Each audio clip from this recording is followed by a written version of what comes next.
ఒక ఏరియాలో ఉన్నప్పుడు చుట్టూతో మనకు అనుకూలంగా మాట్లాడేవాళ్ళు ఎంతమంది, అవతల వాళ్ళకి అనుకూలంగా మాట్లాడేవాళ్ళు ఎంతమంది.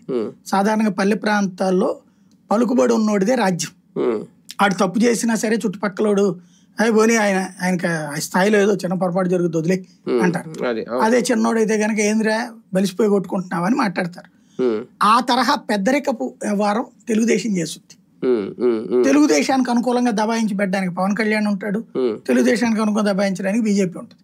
వైసీపీకి అనుకూలంగా దబాయించేవాడు ఎవడున్నాడు కాబట్టి నడిచిపోతుంది. కానీ ఒకటిసారి లిక్కర్ వ్యవహారంలో రాజకీయంగా ఎన్నైనా మాట్లాడుకోనివ్వండి, ఎన్నైనా ఆరోపణలు చేసుకునివ్వండి, రాజకీయంగా అది వాళ్ళ ఇష్టం.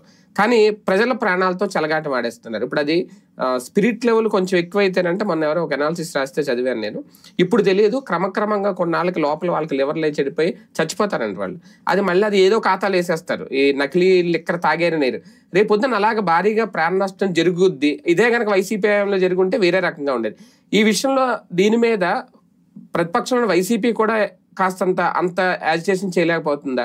ఏదో సస్పెండ్ చేసి వదిలేశారు కానీ అంత మించి డెప్త్కి వెళ్ళలేకపోతుందా ప్రభుత్వం కూడా? ఇక్కడ బేసిక్ గా ఇప్పుడు మీరు ఇందా చెప్పినట్టు కరోనా టైంలో చచ్చిపోతే ఆ ఖాతాలు వేసారు, లేకపోతే జంగారెడ్డిగూడెంలో చచ్చిపోతే ఆ ఖాతాలు వేసారు. ఇట్లాగే ఉంటది అంతే. అప్పుడు ఇప్పుడు కళ్ళ ఎదురుగుండా కనబడ్డ ఏముండదు. మన దేశంలో దరిద్రం ఏంటంటే ధనవంతుడిది రాజ్యం. ధనవంతుడికి పలుకుబడి తోడైతే రాజకీయ పలుకుబడి, కుక్కని పందిని చేయొచ్చు, పందిని కుక్కని చేయొచ్చు, వాడి ఇష్టం.